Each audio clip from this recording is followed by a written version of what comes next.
For today's cup of coffee, Cup of coffee. which I should have fixed me one before we began recording. I mean, I didn't know you didn't have coffee. And by the time you thought about it, It's like we were already behind the microphones and the cords and all that stuff. And oh my God. And we're going to be talking about stir crazy. And a lot of people have heard the term, and it's like, where did this come from? And this actually, where this came from is from the Merriam-Webster.com dictionary. And under their "Did you know?", stir crazy originated as a word to describe a prisoner who became distraught after prolonged confinement. I can get that. I can understand that very much. Yeah. And it says that stir is a 19th century slang word for prison that some word historians have suspected to be from Romani, starabin. That's interesting. I thought it was pretty damn cool. Yeah. And it says it has the same meaning. It says, but a convincing argument of that origin has yet to be made. It sounds good to me. Let's just say that's what it is. Everybody's making up reality. Hell, why can't we make that up? Right. Let's make up our own origin stories for these names. And it says that today, stir crazy describes any person who has become restless, agitated, or anxious from being or feeling entrapped in some place. And then we also have a synonymous word, cabin fever. What is cabin fever? Is that the same type of thing? It is. And this comes from a website that's called In Case You're Interested. I thought that's a little passive. It's like, dude, it's like sit there and go, hell yeah, this is interesting. Let's rename this website here. And this is by Andrew Belonsky, February the 6th of 2018. And originally, this phrase was associated with typhoid fever. That's fun. And it says the more familiar definition arose with the January 1918 publication of a Western set novel entitled Cabin Fever. And it was about a man named Bud who, feeling suffocated by being a husband and father, leaves his wife and becomes friends with a prospector named Cash. And the author was B.M. Bauer, a pen name for a woman named Bertha Muzzy Sinclair, who wrote 57 Western-themed novels. Bertha, honey, say B.M. I mean, I'd rather have it, Bertha, that used to be a common name, and that's tragic.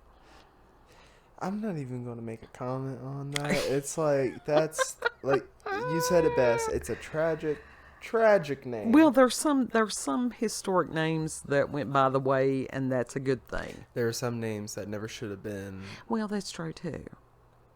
That is very, very much true. And I am at this point feeling a little stir crazy.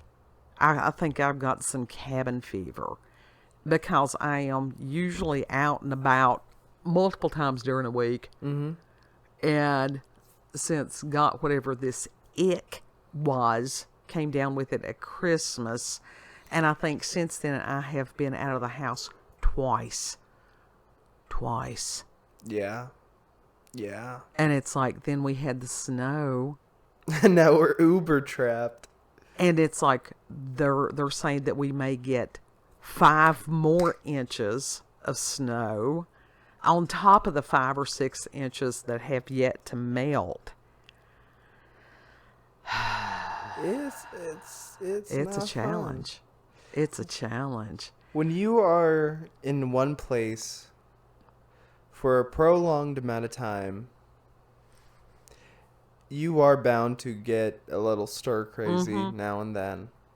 Well, that was what was interesting, was because a lot of the articles, when I was looking for the origin of the phrase, went back to 2020 and COVID. That's when people started. Well, it was it wasn't when they started using the term. It was when so many people had experienced the issue. Yeah. And there is not an official psychological, whatever you want to call it. There's no code to bill insurance on cabin fever. No. But it is that. And it's like, what makes us do that? And it's because human beings need variety. They need to interact with other humans. They need a variety of experiences, different things like that. They do. And the same thing over and over and over again, it gets repetitive, it gets redundant, it gets just... You don't have to think. When you have life down to where it's just rote, it's just automatic, then you sort of zone out. It can become a form of dissociation. And so anybody's got to wonder, or, well, I wondered because I don't know.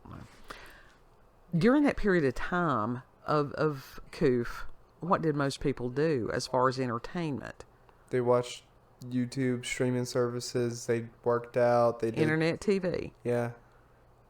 And it's like, if it was a matter of the messages that people were being bombarded with, you got to wonder.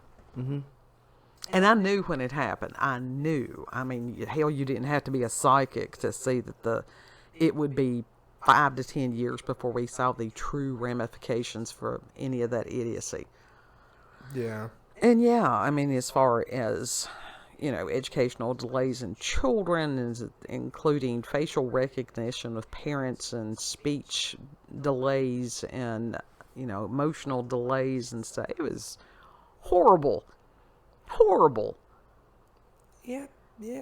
And so, while we chose not to participate in that, we didn't have a choice. I could get outside and I could romp in the snow until I fell, and then I'd be participating in the medical industry, and I'd rather not.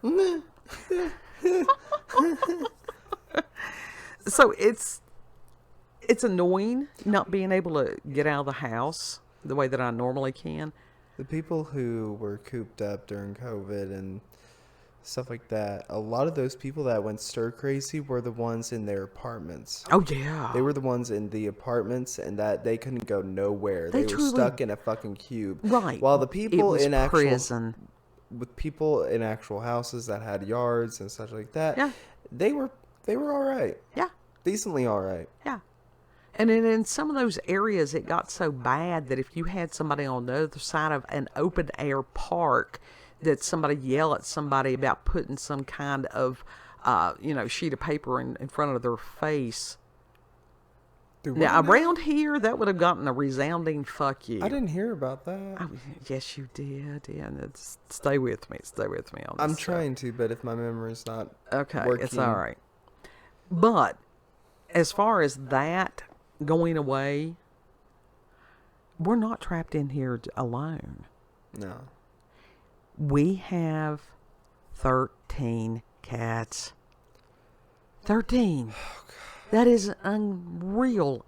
We never wanted this many cats. Do you know what it's like to try to keep the place Ever. clean with that many cats in the house? It's like kid is on constant litter box duty. Constant. Day and night. Yeah. You have to be. Yeah. And it's like, these are the lists of current inmates that we have in here with us.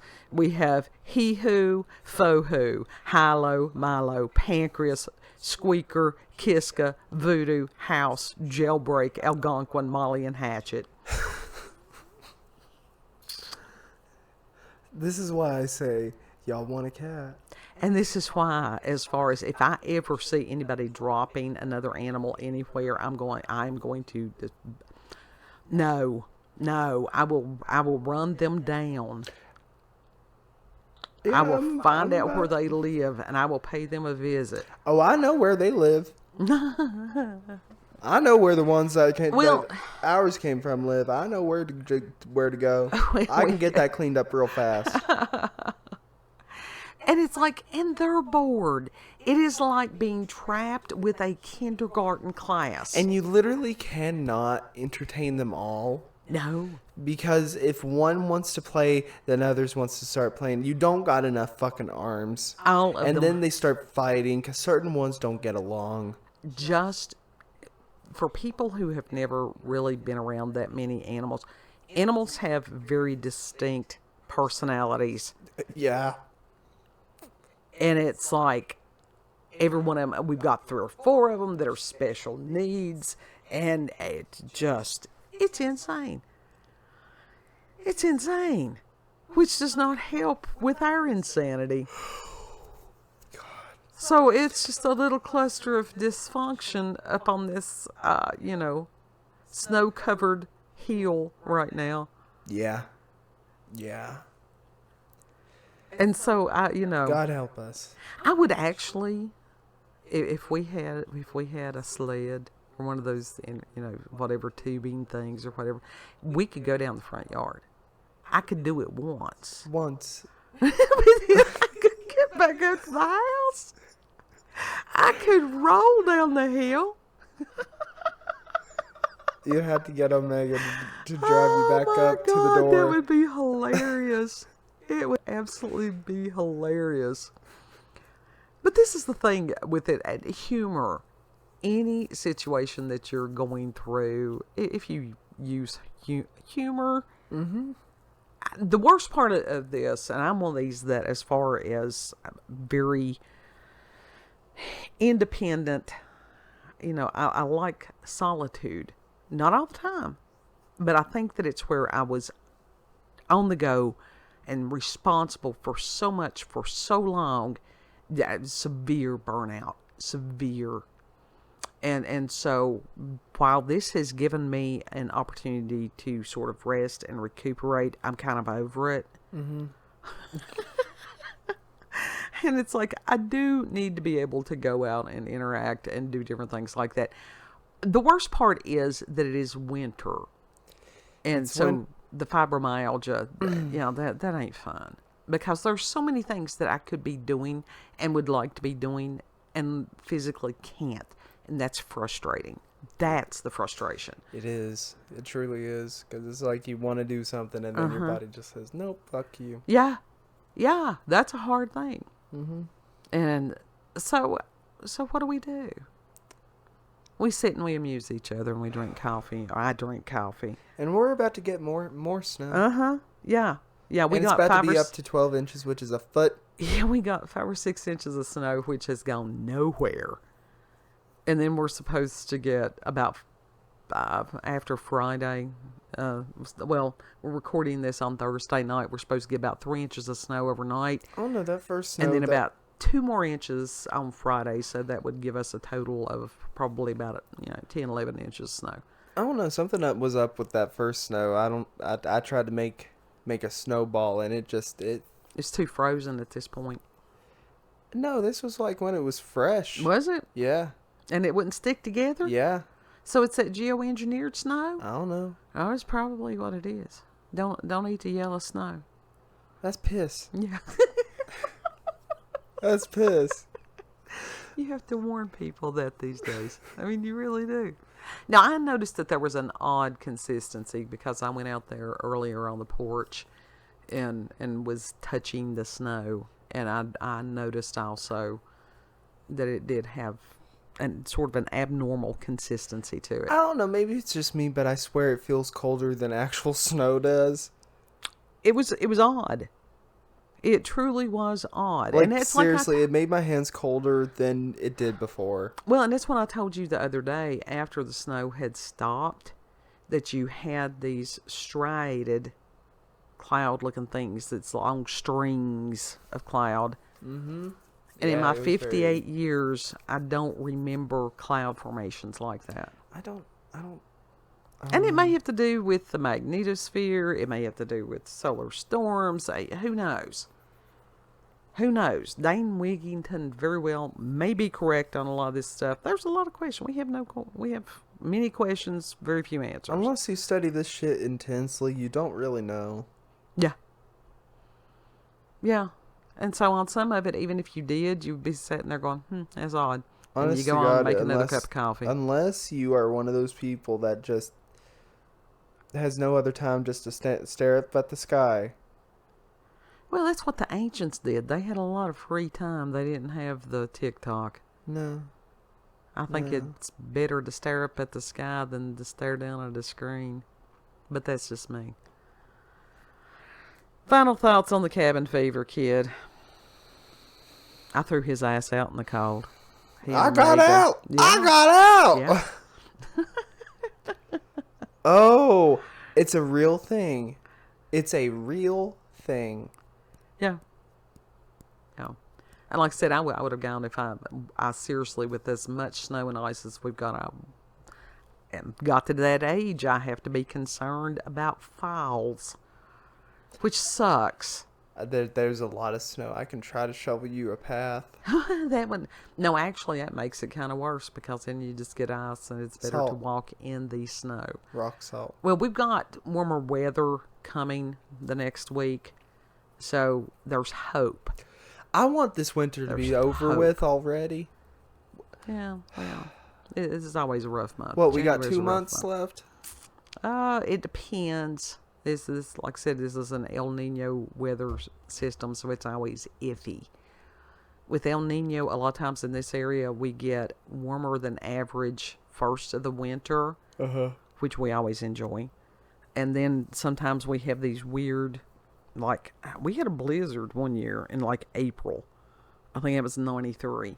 Yeah, I hope we don't get that here. But that was one thing about it, because that it was that late in the year, it didn't last that long. I mean, it was long enough. I mean, I was waddling around pregnant with snow up to my knees. Yeah. So, but everything is just odd. Such an odd time to be living through. I did think about, like, making a snowman. I didn't, though. Yeah, but the snow won't stick together. No. That, like I said, that's what is really, there's a lot of like, weirdness. if I cannot make a good snowball, there's that ain't good snow. No, it wasn't. And it could have been that it was just more like sleet-esque type things. I don't know. Maybe. We're too not. icy of snow. It's not like we're total experts on frozen precipitation. So it's your final thoughts? Yep. If you've had experiences with the supernatural, paranormal, encounters with UFOs, aliens, cryptids, if you too have had or do have cabin fever and feel like you're going stir crazy and would like to share your suggestions of survival, you can either email me, cupofcoffeewithscream@gmail.com, or put that in the comment section. Yeah, and I'll put the links to the articles. Share the knowledge, share the wealth. Share the wealth, the knowledge wealth. Yeah. If you like this video, don't forget to like, share, comment, and most of all, subscribe and click that notification button for daily notifications of our daily uploads. Thank you all and have a good. Know that you're loved. Yes. And it's like spring is sometime relatively soon. I'll count up the days and put it in the description box. There's this calculator that all you have to do is just type in when it's spring, and it does the guesswork for you. I need to look that up then. Yeah, and we've got an almanac somewhere in the house. I just don't know where it's at. Anyhow, you all are loved. Plan on what you're going to plant this year. At some point, now, grow some horseradish. Everybody needs to grow some horseradish. It's good for you. Good for your sinuses. It screams when you dig it up. That's mandrake. The mandrake has totally different uses. You're right. The horseradish goes. Y'all are loved, and we'll see you, Lord willing, on the next cup. Yeah. Bye.